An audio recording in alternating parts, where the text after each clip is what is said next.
Hello everybody, and welcome to Andrew Broussard Watercolors. Today is Thursday, December 31st, the last day of 2020, and this may be my last uploaded video of 2020. Yesterday, we did a watercolor painting of fireworks where we used masking fluid, and we used ink in order to color the paper beforehand and get those firework effects. Today we're going to use a different technique, and we'll use white gouache. So in front of me I have a 10 by 10 square of Stonehenge aqua, 100% cotton. I marked it with the inside of a mat to 8 by 10, and I just saturated with water. Now we're going to heavily paint in our watercolor. If I can get my spray bottle to work. I think it may be on its way out. Can spray bottles go bad? I guess so. Maybe the spring inside. Let me pause this real quick. Since my spray bottle is not working, I'm just taking a round squirrel mop and dropping a droplet onto the pigments. Okay. So, with yesterday's, I'm going to try to kind of keep the colors the same, just so that there's not too much variation between yesterday's painting and this one. Just so you could see a visual comparison of the two methods. Yesterday I used some black watercolor. I wanted very dark washes from the get-go. Let me grab the medium hake. I do this to flatten out the paper, and we'll get started.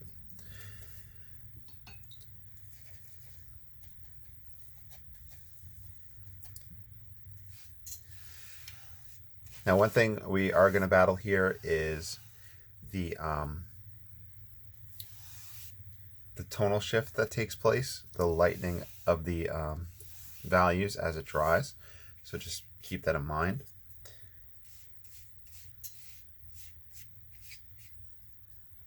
Here will be the horizon line.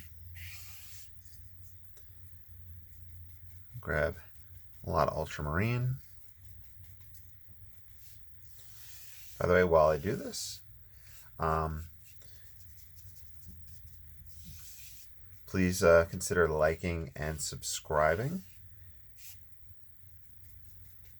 I'd appreciate that. If you have any questions, comments, feel free to leave them down below. I also have a Patreon account if you ever want to support the channel. I do have some exclusive content up there. Grab some raw sienna and we'll put in some strong. That's what we did yesterday as well. Some strong raw sienna on the horizon.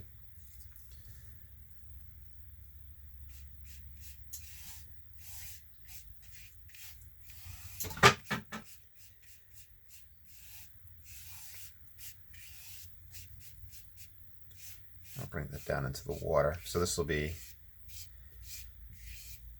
the shoreline, and water will have reflections down of the fireworks.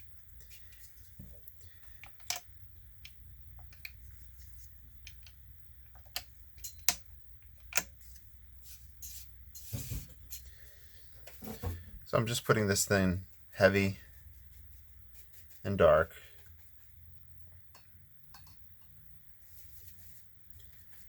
Grabbing some burnt umber and that ultramarine.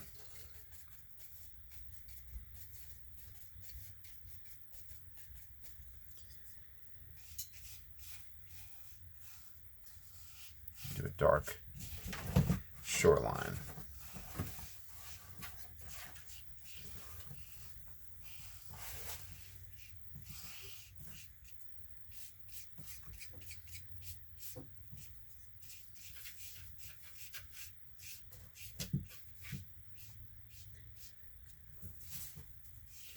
Trying to get a slight dry brush effect in here, but I am going wet and wet, so it's not happening perfectly.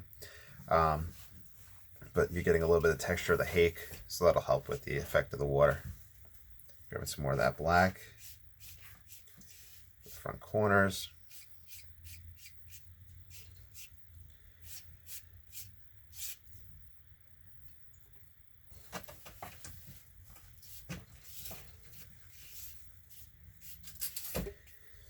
You can grab some cerulean blue as well and throw that in there. Kind of just throwing darks in just to set the background stage for everything. There you go, cerulean blue.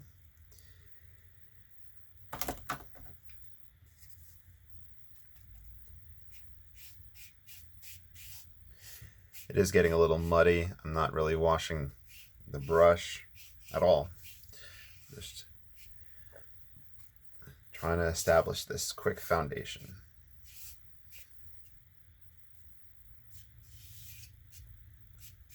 The main focus is our experiment with the white gouache and a little something else.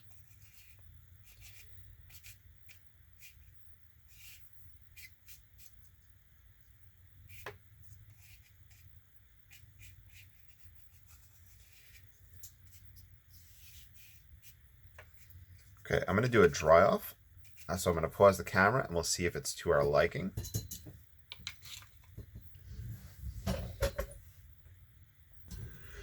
Alright, as you can see, we did have that tonal shift that I was talking about where it lightened up as we dried. So I'm going to grab the squirrel mop and some ultramarine and kind of wash in some darker values. Let me mix this with burnt umber. Just get a little bit more contrast once we start putting the fireworks in.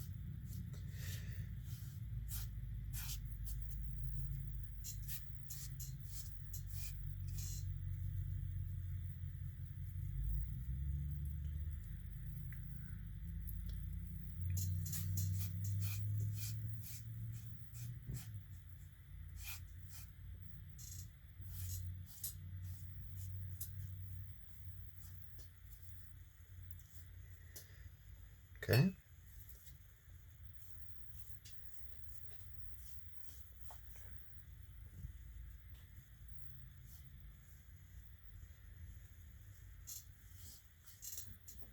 There's some of that cerulean.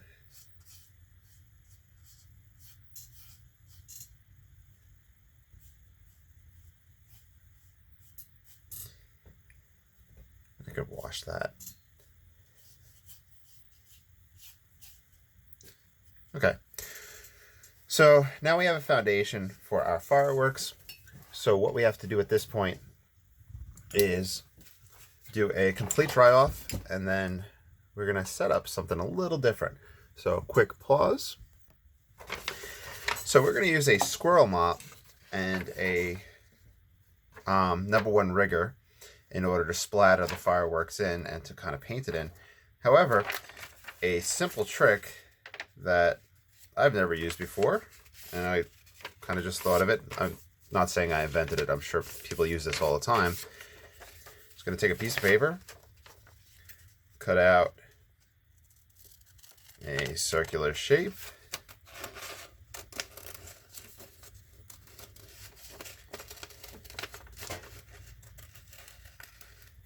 probably not the best, but we'll do a few of them.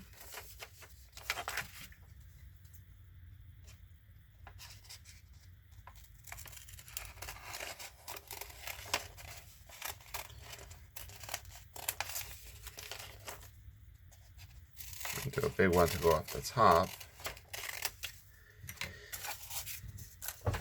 And we'll splatter. Oh, so the big one won't fit. That's fine. We'll cut some more in a moment, or we'll lay these over in different spots. And we'll splatter so that they just sit in that general vicinity and get that circular explosion of a firework. So going to take some white gouache.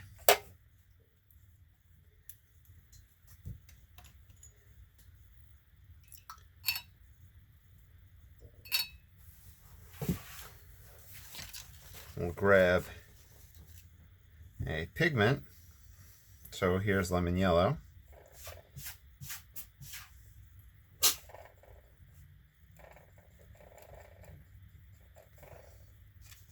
It's not sitting down perfectly, but just want to see how this works.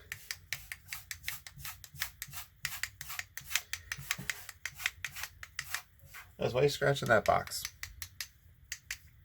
Okay. Let's move to another spot. I'm going to try not to smear the one that's already there.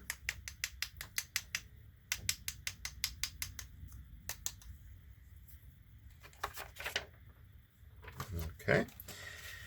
Now let's switch our color. So I'm going to wipe out that lemon yellow, and I'll grab, let's do cerulean blue.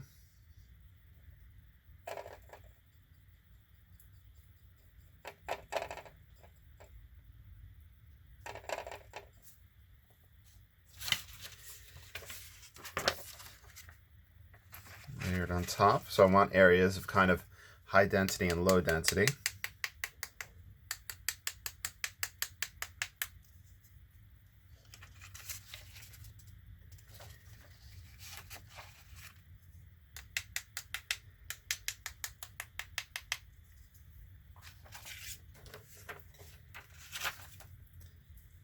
Let's wash this off.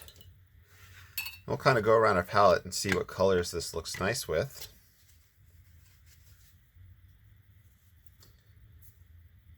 Ultramarine blue would be great.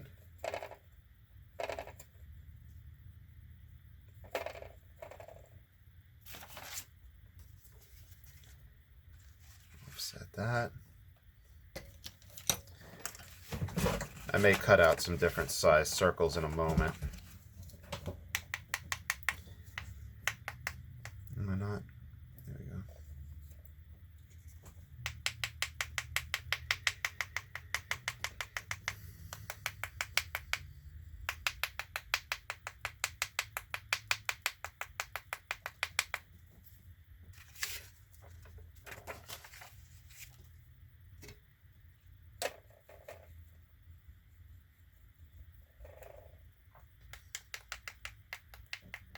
Oh.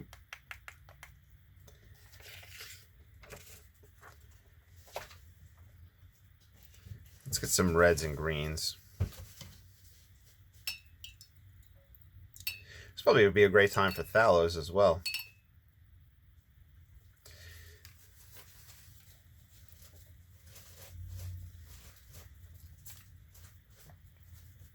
I'm mixing it in this separate container because the chalkiness of the white gouache, which I just kind of contaminated my palette with, so I just wipe off that spot. I just have to be wary of that.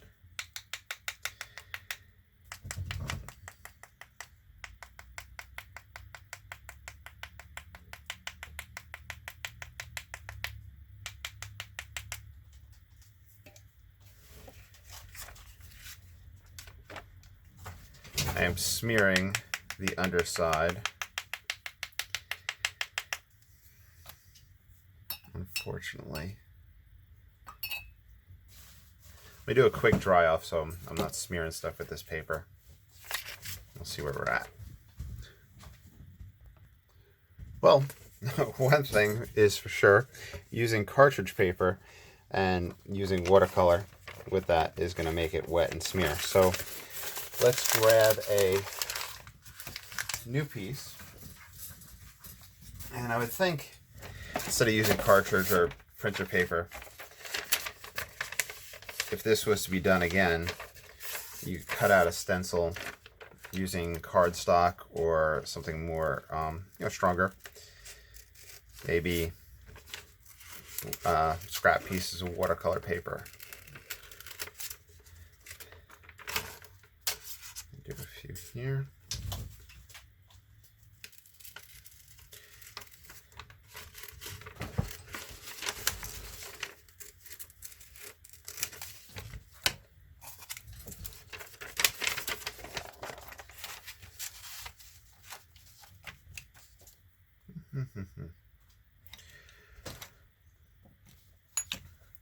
I lost my squirrel mop. There it is. All right, some phthalo blue. Grab some more white gouache.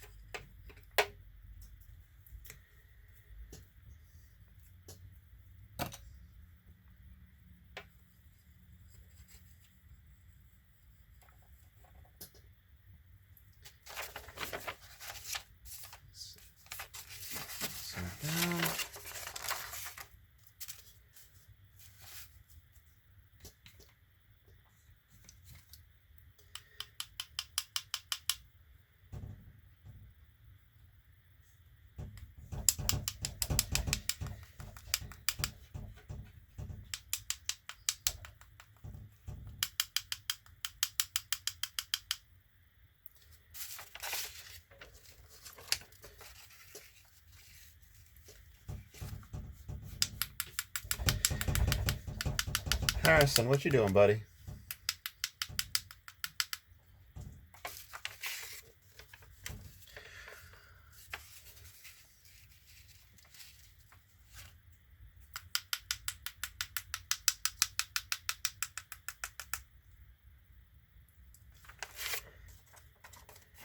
So, as a watercolor technique, fast and loose, I am struggling due to the smearing of the paper. So let me pause it for a second and think about what we can do to correct this. Okay. I'm thinking that this would really require more of a patient approach where you do one circle at a time, one group of fireworks at a time, and then from there, let it dry, move to another spot. So I think that's what's getting me, is the quick movement around the paper. Also, like I had said, stencil wise, if we had made the stencil out of cardstock, watercolor paper, something heavier, cardboard, that would prevent water from seeping through with massive splatters. And then from there, we would not smear as much as well. So that's two considerations to keep in mind if anybody wants to try this approach. I'm taking the rigger now and kind of drawing in kind of droopy outside aspects of fireworks, kind of just hooking that motion. I may do a little bit more splattering in a moment. This is kind of just a part that I knew I needed to do, especially down here in the water. We're going to need our reflections, and we can do that with the rigger. So this part was mentally planned. There is a lightness that is taking place where they're not super popping forward, the fireworks. That may be because of the lesser quantity of the white gouache that I used. And that would help. So if I use more white gouache in the mix, that'll help it stand out more. Hopefully kind of in the fashion that this hand painting is doing. Okay, so you want to keep those in mind. Another thing, the center of the explosions are on the lighter side of things. Well, when I say lighter side, I mean the brighter side, the yellows, the oranges, and the reds, and the whites. So that's what I'm doing right there.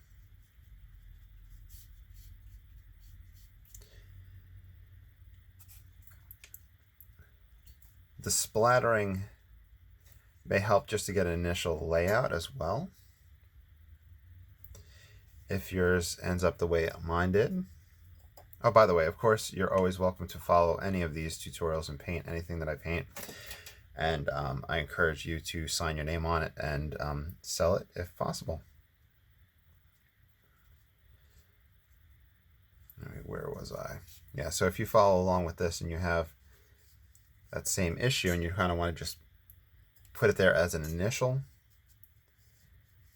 you try that out and then come back over and accentuate.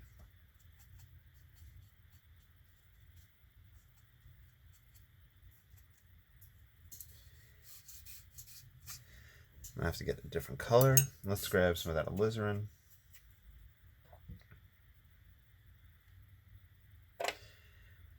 And you could use different colored gouaches, but the goal here was to prevent y'all from having to buy more paints, or if you're working with a limited setup, just the white gouache in addition to your regular palette would be helpful. And it would let you experiment with a lot of phthalos that you probably have lying around, even though we only use phthalo blue. Phthalo green would probably be good. Quinacridone rose would be nice.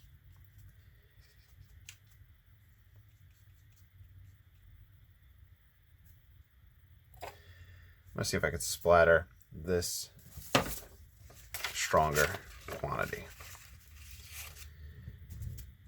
And I'll just splatter it off of this guy. So this is less watery of a mix, more white.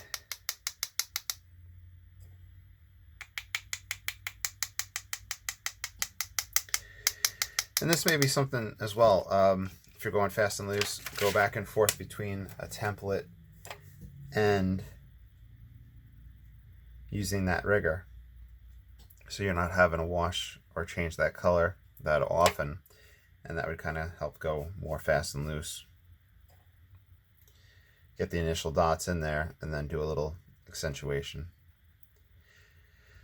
So a few different ideas for you all to play around with. I think we need to do some ultramarine blue.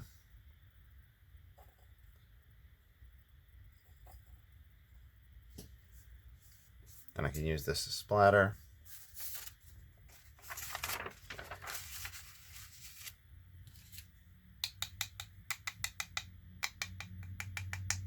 I don't know if this one's splattering that well.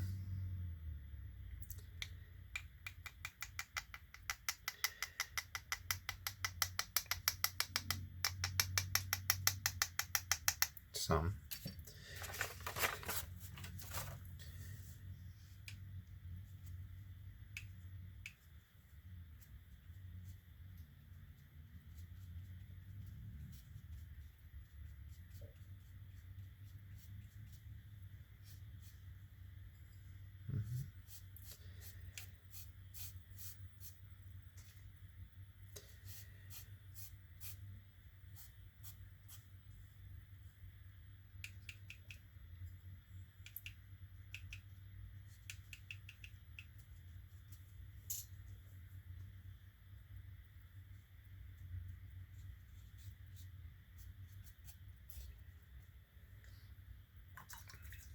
All right, I think I want to get some pure white in here, and then I'm going to call it. So let's get a bit more pure white out.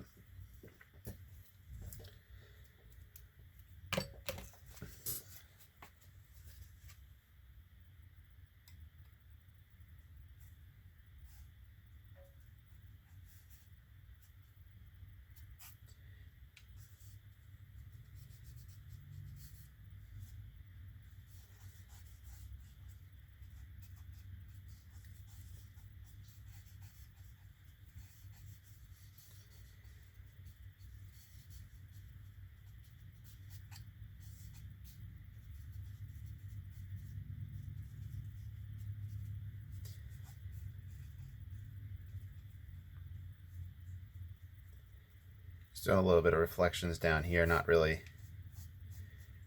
too concerned if anything is matching up perfectly.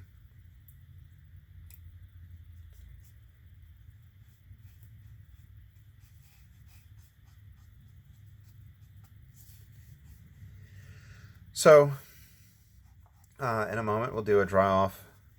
We'll sign it. We'll put a mat over it. I hope you enjoyed.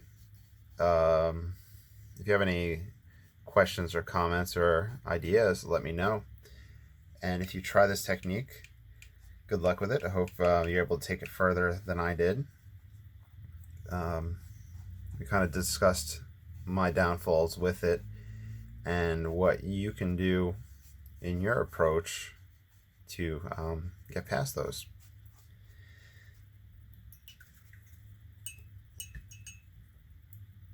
Let's get our brushes out the way. I'm going to do a quick dry off. I'm going to put a mat and we'll call it.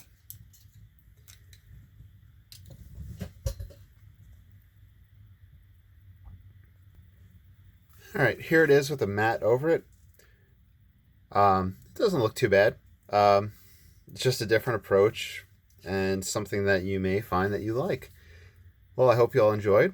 I'll talk to you all soon. Have a safe, happy New Year's, and I'll see you in 2021.